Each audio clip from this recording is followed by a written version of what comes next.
Nós estamos onde a notícia acontece. Notícias Agrícolas, sou Matheus Pereira, diretor da Pátria Agronegócio da Muito bom dia, agronegócio. Terça-feira, 21 de setembro de 2021, 8 horas. Tudo para que você seja o porta-voz de si mesmo. A Steel tem orgulho em estar junto de quem faz a agricultura ir em frente. De quem faz com dedicação, empenho, carinho e que faz crescer todos os dias seu orgulho por viver da terra. De quem faz o amor pelo campo ultrapassar gerações. E de quem faz o seu melhor de sol a sol, de sonho a sonho, para seguir fazendo a sua história. Steel, junto de quem faz o agro.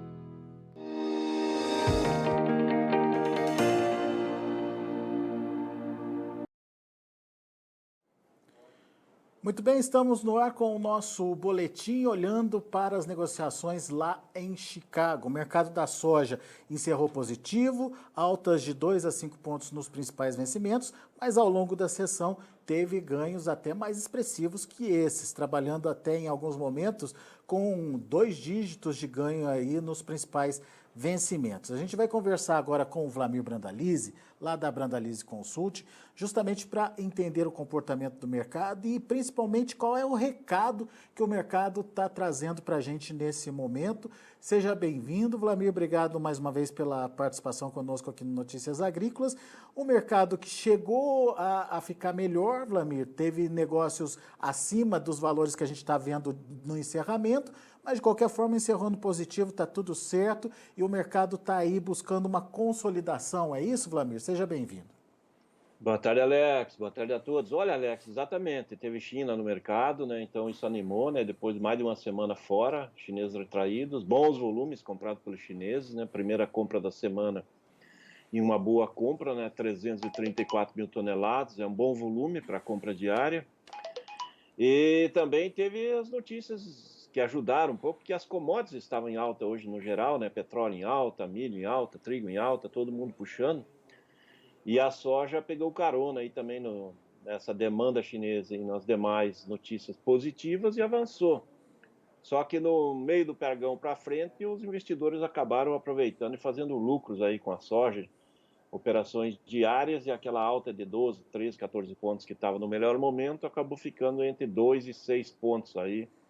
Mas o mercado de olho aí nos 13 dólares, principalmente nos meses médios e longos curtos, né? Então, somente aí o spot e o segundo mês que acabaram ficando abaixo dos 13. Mas é um bom começo de semana, as cotações estão boas nesse patamar, perto dos 13 dólares.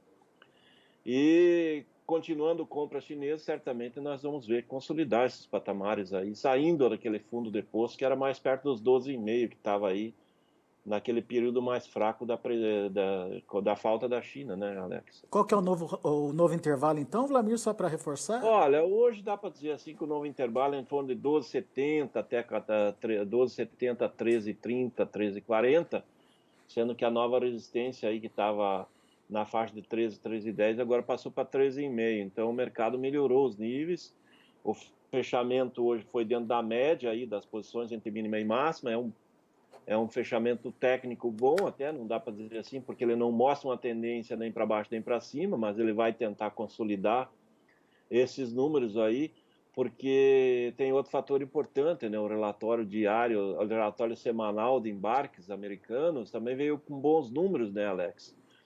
Ele trouxe o embarque aí da última semana, do USDA, de 440,7 mil toneladas, ele melhorou bem, né? Melhorou 30% em relação à semana anterior. Isso é um sinal de que os terminais americanos lá que sofreram com o furacão Aida lá agora começam a voltar às operações e dar condições de embarques, e tá necessitando de ritmo acelerado, né? Porque o embarque acumulado nesse primeiro mês do ano comercial deles, que é o mês de setembro, ele está muito aquém do ano passado, né, Alex? Está com 941.800 toneladas nesse momento acumulado, e o ano passado tinha 5 milhões e 5 mil toneladas no mesmo período. Então, tem muita coisa para acontecer, embarques, porque a China acabou comprando bastante nos Estados Unidos e está atrasado. Então, isso vai ajudar o mercado. Dá para ver que nessa semana passada, a China também, os embarques para a China melhoraram muito lá, né? Embarcou 288.900 toneladas, sendo que na semana anterior era 67.800. Então, dá sinais de que o giro americano começa a melhorar, a China começa a ter mais presença de compra e de embarque no mercado americano, e isso os operadores de Chicago gostam, né? Eles gostam que o mercado gire melhor lá do que aqui, quando gira aqui no Brasil. Ô, Vlamir. Mas isso é bom para todo mundo, né, Alex? Pois é. E aquela dúvida que ficou na semana passada em relação à demanda chinesa, aquela questão da energia, das plantas paradas de esmagamento por lá, enfim. Mercado deu de ombros? O que aconteceu? Qual que é a leitura disso, Vlamir? Olha, Alex, isso é verdade. Tem algumas províncias lá que estão tendo a obrigação de economizar energia, por causa da energia chinesa, grande parte dela é de combustíveis fósseis, é queima de carvão, e o acordo que a China fez com a Organização Mundial do Comércio é para reduzir a questão de poluição ambiental, de emissão de gases poluentes. Então, a China, ela corta mesmo, não tem, precisa esmagar, mas não...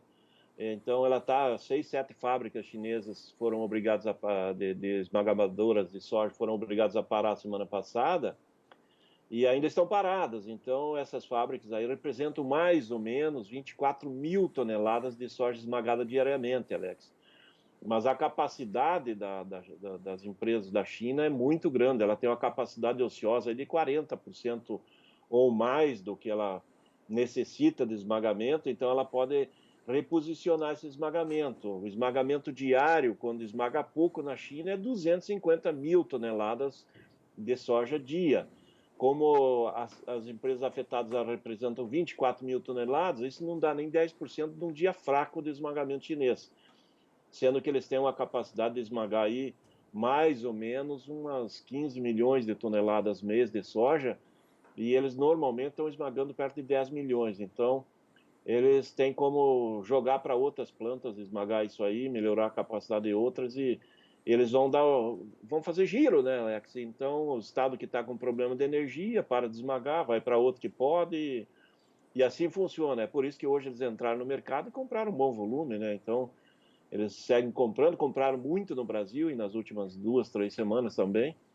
Então, devem seguir comprando, né? A posição é de importar mais de 100 milhões de toneladas esse ano e consumir perto de 120 milhões. Então, se olhar 120 milhões, é esmagamento de 10 milhões de toneladas mensais, né? Quer dizer, a gente dessa forma minimiza essa questão da demanda chinesa e mostra que a China sim tem potencial de continuar comprando. Agora, essa compra tem potencial de elevar preços, Vlamir?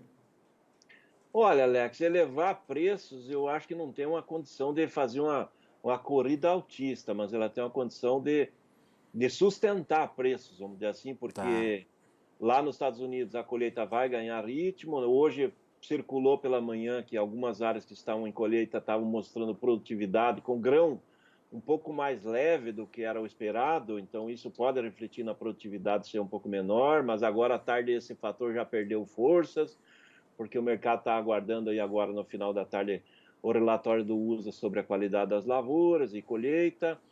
Mas um fator importante também, que é um fator que a gente tem que considerar, que a China entrando no mercado, ela ajuda a sustentar preços, justamente porque agora no Brasil começou a chover melhor, né? Temos chuvas aí hoje em vários locais, Mato Grosso choveu, chuvas entrando pelo sul do Brasil. Então as condições de safra no Brasil, elas estão dando sinais que vai entrar no período de plantio ideal para uma grande safra, e nós vamos plantar um recorde de área, né, Alex? E isso o mercado também vê, então não vê falta de produto. Ele precisa olhar a demanda, e a demanda da China, ela ajuda a sustentar as cotações aí para esse mercado ficar mais perto dos 13 dólares, que é um bom número, tanto para americanos como para brasileiro, América do Sul em geral, né, Alex? Muito bem. Então, do lado da demanda, ok. Agora, e do lado da oferta, Wlamir? A gente já ouviu que esse início de safra está sendo ruim, a gente já ouviu que esse início de safra está sendo bom, enfim. O que você tem de concreto em relação ao início de safra lá nos Estados Unidos e aqui no Brasil também, obviamente, né? Afinal de contas, as chuvas estão chegando, Wlamir. Aos poucos, mas estão chegando. Olha, Alex, com relação ao Brasil, as chuvas estão vindo dentro do período normal, né? Nós estamos entrando na primavera efetivamente, então aquele período de transição, é chuva de granizo, é chuva normais, é corte de chuvas. Tivemos boas chuvas no Paraná aí há 2 semanas atrás, 3 semanas atrás, que deu condições do pessoal começar os primeiros plantios. Algumas regiões do oeste do Paraná, região de Cascavel, Toledo, ali, Foz do Iguaçu, Marechal Rondon, até Guaíra, muitos já plantaram e tem muitos produtores que já plantaram tudo, depois deu uma cortada na chuva. Houve poucas chuvas aí na parte do Mato Grosso do Sul e na parte mais ao norte e noroeste do Paraná, que deu aquela cortada das chuvas, e o pessoal está esperando agora a volta das chuvas. Então aqui eu acho que vai caminhar aí nessa semana em diante, a semana que vem deve ter mais chuvas e normalizar o quadro, e plantio também andando lá no Mato Grosso. E aí nós vamos caminhar para uma condição normal. Lá nos Estados Unidos, Alex, o que a gente tem? Eles estão aí há mais ou menos mais de 2 semanas, 15 dias a 20 dias, com poucas chuvas ou locais quase sem chuvas. E nessa fase final da safra, em que as lavouras estavam na fase de enchimento de grãos ainda e maturação, essa condição mais seca que eles tiveram nas últimas 2 semanas, ela pode ter interferido um pouco, sim, no volume de massa seca que ela coloca no grão, que ele acaba deixando o grão um pouquinho mais leve. A semana passada nós tivemos o contato lá com produtores colhendo o milho lá no estado de Iowa, e o produtor mostrando a lavoura em colheita, uma lavoura que ele esperava, que nos anos anteriores colhia de 230, 240 sacas de milho por hectare. Na semana passada ele colheu 210 sacas por hectare. Então, ele apontando que houve um volume menor, aliás, um peso menor do grão. Isso reflete na produtividade. E nesse começo de semana isso também voltou a ser comentado, mas ao mesmo tempo teve produtores ali que estavam começando a colher hoje também em Iowa, em Illinois, que está com a condição de safra dentro do normal. Então, por isso que o mercado ainda está aquela dúvida, né, sobre o que realmente vem, porque a soja está ainda no início, né, da colheita e tem muita coisa para acontecer. Mas essas últimas 2 semanas, com poucas chuvas, isso não é nada bom para o produtor americano. Pode refletir aí em produtividade um pouco menor. E, por enquanto, o mercado continua esperando 119 milhões de toneladas, mas não dá para duvidar que se continuar essa condição aí de produtividade de grão com peso menor, possa refletir num número menor de safra. E aí seria um fator, né, Alex, para saltar essa base aí que está no mercado perto de 13, talvez para 13, perto de 13,5, mas isso teria que consolidar pelo menos 1 milhão de toneladas a menos da safra americana, que daria um suporte para crescer aí 20, 30 centavos, até 50 centavos em Chicago, né? Uhum. Mas para isso precisa conhecer um pouco mais dos resultados de colheita aí. Isso, precisa avançar mais, aí precisaria estar perto de uns 50% da safra colhida, né? que ainda vai demorar aí mais umas 2 semanas para chegar nesse nível aí, 2 semanas a 3 semanas. Semana passada foi 6%, né? Hoje deve avançar mais um 6%, pouquinho. Hoje deve estar aí perto de uns 10, 12% aí, provavelmente no final da tarde, daqui a pouquinho sai o relatório, né? Então, eu acredito que acima de 10%, mas ainda é cedo para definir, né? Isso aí representa só 10% da safra, né? Então, pois é. ainda tem muita coisa para acontecer. Muito bem. Wlamir, e Brasil, hein? A gente já falou desse potencial da nova safra, as chuvas chegando, enfim, mas como é que estão os negócios por aqui? Como é que está a demanda? Como é que estão os preços? Olha, Alex, a semana começou um pouco melhor do que na semana passada. Na semana passada, sem a China no mercado, a semana foi morta praticamente de negócio, né? Na semana atrasada, nós tivemos grandes volumes negociados no Brasil, e nessa última semana foi mais fraca aí em função da falta da China e dos vendedores que precisavam fazer caixa aí para o mês de setembro, acabaram vendendo na semana anterior. Hoje o mercado aí deu chance de 174 a 176, aí as posições nos portos aí para outubro e novembro, Mas teve alguns negócios, mas foram poucos, não teve muita pressão de negócios aí, porque houve pouco vendedor. O mercado hoje estava melhor do que estava semana passada, trabalhou entre 50 centavos até R$1,50 acima do que estava na semana passada, no melhor momento pagava R$1,50, agora no final do dia estava pagando 50 centavos a mais que a semana passada, 174,5, 175, mas chegou a dar condições de 176 no melhor momento.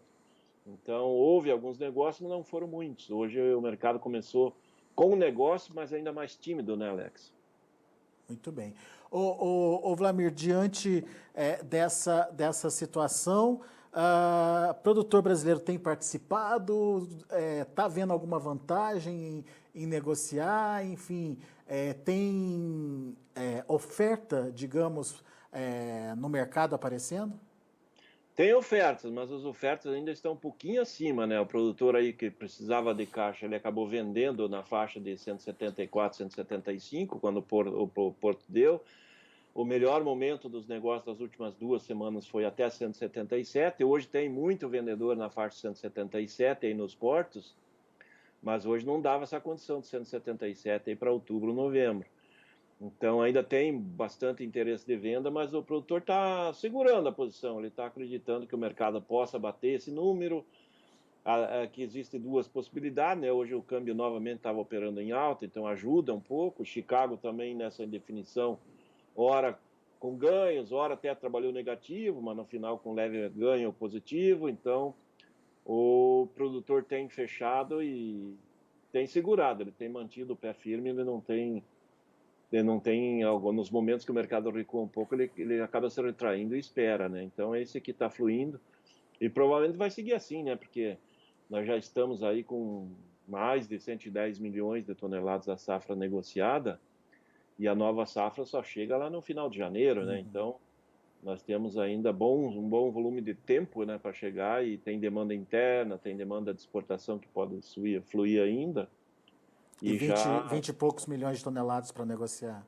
20 e poucos milhões não é muito, se a gente avaliar, né? O Brasil colheu 136 milhões e 800, nós temos aí, seria a média de 11 milhões de toneladas, 12 milhões quase de negócios mensais, e nós temos hoje umas 20 e poucos milhões, não dá nem até 2 meses da média, né, Alex? Então, o volume de agora em diante ele vai escasseando e está na mão de pessoas e produtores bem capitalizados, né? Então é aquele que não vende barato, né? Ele vai esperar talvez para o mercado interno se descasar do mercado de exportação, onde que o mercado interno normalmente quando chega outubro, novembro, ainda tem as compras das indústrias que vão ficar esmagando até dezembro, que elas pagam um pouco mais aí para atender demanda de farelo e óleo interno. Então, e o produtor que segurou uma parte até agora é aquele produtor que normalmente ele sabe aproveitar o mercado, né? Então ele até sabe às vezes que tem mercado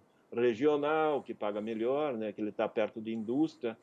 Então cada caso é um caso, né? Não é a tendência geral. Aquele que é o mercado geral de produtor que é de exportação, ele acabou girando bem há 2 semanas atrás. Agora hoje ainda gira um pouco, mas aos poucos ele vai diminuindo essa pressão de exportação, porque nós já estamos caminhando aí nós provavelmente já estamos, o relatório da SESEC sai só na sexta-feira, mas provavelmente nós já vamos estar com mais de 81 milhões de toneladas exportadas até o final desse mês de setembro, sendo que as projeções para o ano são de 82 a 85, ou seja, nós estamos muito perto já de bater o número aí do que é a projeção para o ano todo, e ainda falta outubro, novembro e dezembro, né? Faltam 3 meses e tem muito para embarcar em outubro e novembro, ainda que já estão negociados, né, Alex? É isso aí. Bom, vamos continuar acompanhando esse mercado. Te agradeço mais uma vez, Vlamir, pela participação conosco aqui. Volte sempre. É isso aí, Alex. Uma semana boa, começando uma semana boa. Continuamos convidando aí, nos sigam aí no Instagram, né, no Brandalize Consult, no Vlamir Brandalize, onde que nós colocamos sempre informaçãozinha ali para colaborar e para dar umas ferramentas para o produtor fazer bons negócios, né, Alex? Informação sempre de muito boa qualidade. Vlamir Brandalize, abraço, meu amigo, até a próxima. Boa semana, Alex. Um abraço, até a próxima. Tá aí, Vlamir Brandalize, da Brandalize Consult, aqui com a gente no Notícias Agrícolas, analisando o dia de hoje, o mercado da soja, que chegou a trabalhar com 2 dígitos de alta, mas acabou encerrando aí com ganhos menores, mas do lado positivo ainda, tentando se consolidar acima dos $13 por bushel ou em torno desses $13 por bushel. Vamos ver os preços, vamos ver como estão as negociações lá na Bolsa de Chicago. Você acompanha comigo na tela, vamos lá. Novembro, $12,87 por bushel, 2,5 de alta. Janeiro, $12,97, 2,75 de elevação. Março, $13,02 por bushel, 5 de alta. E o maio, $13,08 por bushel, 5,5 de elevação. São os números da soja. Vamos ver o milho. Para dezembro, alta boa de 12 pontos mais 75, fechou a $5,39 por bushel. O março, $5,47 por bushel, 12,5 de alta. Maio teve alta de quase 13 pontos, fechou a $5,51. A mesma cotação para julho, que fechou aí com alta de 13 pontos. São os números do mercado de grãos e a gente olha agora o mercado do trigo. Trigo encerrou no vermelho, olha aí o vencimento de dezembro, $7,22 por bushel, tinha subido bastante na sexta-feira, hoje perdeu 1,5 pontinho. O março, $7,33 por bushel, 1 ponto de alta. Maio, $7,37, de alta não, desculpa, é de queda. O maio, $7,37 por bushel, queda de 0,25. Apenas o julho encerrou com alta de 2,5 pontos, fechou a $7,18 por bushel. Muito bem, são os números de hoje do mercado, fechamento dos negócios lá na Bolsa de Chicago. Daqui a pouquinho tem aí relatório do USDA, o Departamento de Agricultura dos Estados Unidos, trazendo as informações de colheita e de condições de lavouras lá nas lavouras americanas. Daqui a pouco a gente volta com mais informações e assim que esses números saírem, você acompanha também no Notícias Agrícolas. Se inscreva em nossas mídias sociais. No Facebook, Notícias Agrícolas. No Instagram, @Notícias Agrícolas. E em nosso Twitter, @Norteagri. E para não perder nenhum vídeo, não se esqueça de nos acompanhar no YouTube e na Twitch, Notícias Agrícolas Oficial.